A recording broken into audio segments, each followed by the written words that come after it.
మహాభారత యుద్ధతంత్రం, రామాయణ రాజనీతి, శ్రీకృష్ణుడి గీతోపదేశం, రాముడి రాజ్యపాలన, వేదాల్లోని నీతి సూక్తులు, ఉపనిషత్తుల్లోని శ్లోకాలు వింటుంటే వినసొంపుగా ఉన్నాయి. పాకిస్తాన్లో చారిత్రక ఘట్టం చోటు చేసుకుంది. దేశ విభజన తర్వాత మొదటిసారిగా పాఠశాలల్లో సంస్కృతం తరగతులు ప్రారంభమయ్యాయి. యూనివర్సిటీలో సంస్కృతం కోర్సులను ప్రవేశపెట్టారు పాక్ విద్యాధికారులు. సంస్కృత పునరుజ్జీవన ప్రయత్నాలకు లాహోర్ కేంద్రమైంది. అక్కడ 10 ఏళ్ల తర్వాత భగవద్గీత, మహాభారతంపై అధ్యయనాలు చేసే రీసెర్చర్లు కనిపించినా ఆశ్చర్యపోనక్కర్లేదు. సనాతనం వైపు పాకిస్తానీల అడుగులు పడుతున్నాయా? పాక్ ప్రజలు ఇప్పుడిప్పుడే హిందూ ధర్మం గురించి తెలుసుకుంటున్నారా? పాలకుల మత చిచ్చు నుండి బయటపడుతున్నారా?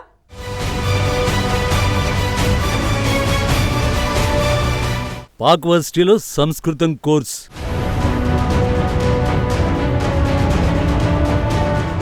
భగవద్గీత, మహాభారతం పాఠాలు.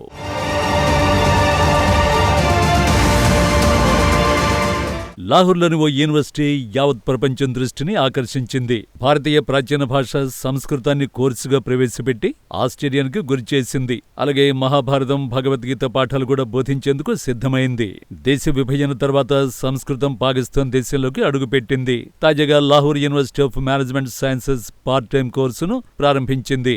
అంతకుముందు 3 నెలలుగా వారాంతపు వర్క్షాప్ కోర్సుగా ప్రవేశపెట్టింది. అప్పట్లో అనూహ్య స్పందన లభించింది. అందుకే 2027 నాటికి పూర్తి స్థాయి కోర్సుగా మార్చేందుకు LUMS సిద్ధమవుతోంది.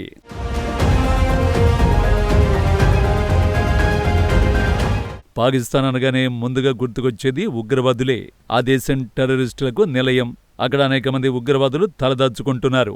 ఎన్నో ఉగ్రవాద శిబిరాలు పాకిస్తాన్ కేంద్రంగా పనిచేస్తున్నాయి. వారంతా భారత్పై ఉగ్రదాడులు చేయడంలో నిత్యం నిమగ్నమై ఉంటారు. ఇక మత కల్లోలాలకు కూడా కేర్ ఆఫ్ పాకిస్తాన్. అలాంటి దేశంలో ఇప్పుడు భారతీయ సాహిత్యం పరిఢవిల్లుతోంది. ప్రాచీన భాషల్లో మానవ జాతికి చాలా జ్ఞానం ఉంది. సంస్కృతం ఒక సాంస్కృతిక స్మారక చిహ్నం. అందుకోసమైనా ఖచ్చితంగా నేర్చుకోవాలి. పాకిస్తాన్ వర్సిటీలో మార్పునకు ప్రధాన కారణం sociology associate professor Shahid Rasheed. గతంలో అరబిక్, పార్సీ భాషలపై పట్టు సాధించిన ఆయన 1 ఏడాది పాటు కష్టపడి సంస్కృతం నేర్చుకున్నారు. ఇందుకోసం కేంబ్రిడ్జ్ సంస్కృత పండితురాలు ఆంటోనియో రూపెల్, ఆస్ట్రేలియన్ ఇండాలజిస్ట్ టేలర్ వద్ద ఆన్లైన్లో శిక్షణ పొందారు.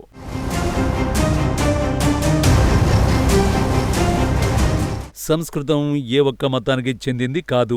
భారతదేశంలోని హిందువులు, సిక్కులు అరబిక్ నేర్చుకుంటే, పాకిస్తాన్లోని ముస్లింలు సంస్కృతం నేర్చుకుంటే భాషలనేవి అడ్డంకులు కాకుండా వంతెనలుగా మారుతాయి. ఇది దక్షిణాసియాకు కొత్త ఆశాజనక ఆరంభమవుతుందన్నారు రషీద్. సంస్కృత వ్యాకరణ పండితుడు పాణిని గాంధార ప్రాంతంలో నివసించారు. ఆ గాంధార ప్రాంతం ఖైబర్ పఖ్తూన్ఖ్వా ప్రావిన్స్లో ఉంది. విద్యార్థులు మొదట సంస్కృతాన్ని కఠినంగా, కష్టంగా భావించారు. కానీ కొద్ది కాలానికే అర్థం చేసుకోగలిగారు. ఉర్దూ భాషపై సంస్కృతం ఎంత ప్రభావం చూపిందో వారికి కొత్తగా తెలిసింది. కొంతమంది విద్యార్థులు సంస్కృతం హిందీకి భిన్నమని కూడా తెలియదన్నారు ప్రొఫెసర్ రషీద్.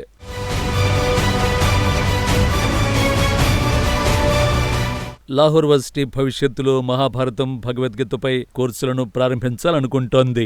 మరో 10 ఏళ్లలో భగవద్గీత, మహాభారతంపై అధ్యయనాలు చేసే రీసెర్చర్లు కనిపించినా ఆశ్చర్యపోనక్కర్లేదు. పంజాబ్ యూనివర్సిటీ లైబ్రరీలో సంస్కృతం పామ్ లీఫ్ మ్యాన్యుస్క్రిప్ట్స్ పెద్ద కలెక్షన్ ఉంది. 1930లో JCR వోల్నర్ వాటిని కేటలాగ్ చేశారు. కానీ 1947 తర్వాత పాకిస్తానీ అకాడమిక్లు వాటిని ఉపయోగించలేదు. అయితే ఇప్పుడు స్థానిక పండితులకు శిక్షణ ఇవ్వడం వల్ల పరిస్థితి మారుతుందని గుర్మానీ సెంటర్ డైరెక్టర్ అలీ ఉస్మాన్ ఖాస్మీ చెప్పుకొచ్చారు.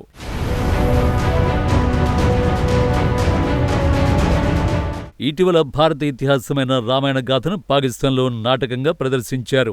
భారతీయ సాహిత్యంలో ఒక ముఖ్యమైన ఇతిహాసం రామాయణం. మనిషి ఎలా జీవించాలో రామాయణం ద్వారా తెలుస్తుంది. రామాయణం జీవిత విలువల్ని బోధించడమే కాదు, వాటిని కాపాడేందుకు మార్గాలు చూపిస్తుంది. మన భారతదేశంలోని అన్ని భాషల్లోనూ, అన్ని ప్రాంతాల్లోనూ మన రామాయణ కావ్యం ఎంతో ఆదరణీయం, పూజనీయం. Indonesia, Thailand, Cambodia, Malaysia, Vietnam, Laos వంటి దేశాల్లో కూడా రామాయణం గాథ ప్రచారంలో ఉంది. ముస్లిం మెజారిటీ దేశమైన ఇండోనేషియాలోని బాలి దీవిలో మన రామాయణ నృత్యం చాలా ఫేమస్. 24,000 శ్లోకాలతో కూడుకున్న రామాయణం దేశంలో హిందూ ధర్మం యొక్క చరిత్ర, మన సంస్కృతి, ప్రజల యొక్క నడవడిక, నమ్మకాలు, ఆచారాలు, సనాతన ధర్మంలో మన హిందువుల యొక్క కుటుంబ వ్యవస్థ, అదేవిధంగా శ్రీ సీతారాముల చరిత్ర ఎంతో గొప్పగా వర్ణించబడింది.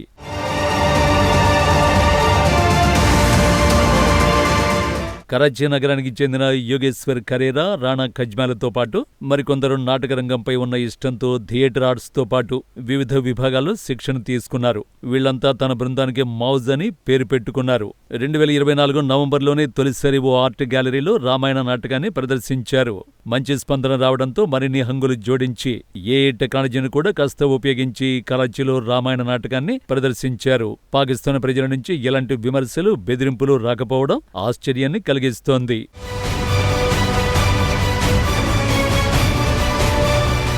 పాకిస్తాన్ పొరుగుదేశం మాత్రమే కాదు, ఒకప్పటి ఉమ్మడి భారతవని కూడా. అయితే విభజన గాయంతో ఇరు దేశాల మధ్య దూరం పెరిగింది. భారత్ స్నేహపూర్వకంగా ఉన్నప్పటికీ నిత్యం విషం చిమ్ముతూ విద్వేష రాజకీయాలు చేస్తున్నారు పాకిస్తాన్ పాలకులు. ఇప్పటికే పహల్గాం కుట్రతో ఉగ్రవాదుల్ని ఉసిగొల్పి అమాయక పర్యాటకుల ప్రాణాలను బలి తీసుకుంది. దీటుగా భారత్ చేపట్టిన ఆపరేషన్ సింధూర్ దాయాది నేతల్లో ప్రకంపనలు సృష్టించింది. ఎప్పుడు భారత్పై దాడి చేద్దామని గోతిగాడ నక్కల ఎదురుచూస్తూ ఉంటుంది. పాకిస్తాన్లో ఇప్పటికీ హిందువులపై అణచివేతలు, దేవాలయాలపై దాడులు కొనసాగుతూనే ఉన్నాయి. అయినా పాకిస్తాన్లో హిందూ మత ఆచారాలు కొనసాగుతూనే ఉన్నాయి. ప్రధానంగా సింధు ప్రావిన్స్లో, ముఖ్యంగా ఉమర్కోట్, కరాచీ వంటి ప్రాంతాల్లో హిందూ దేవాలయాలు ఉన్నాయి. హింగ్లాజ్ మాత ఆలయం వార్షిక యాత్ర, శ్రీరామ్దేవ్ పీర్ ఆలయంలో జరిగే మేళా వంటివి పాకిస్తాన్లో అతి పెద్ద హిందూ తీర్థయాత్రలు. అలాగే కరాచీలో ఉన్న చారిత్రక స్వామినారాయణ దేవాలయం అతి పురాతనమైనది. హిందువులు మొహర్రం వంటి పండుగలలో కూడా పాలు పంచుకుంటారు. ఇది స్థానిక సూఫీ సంస్కృతిలో మత సామరస్యానికి నిదర్శనం.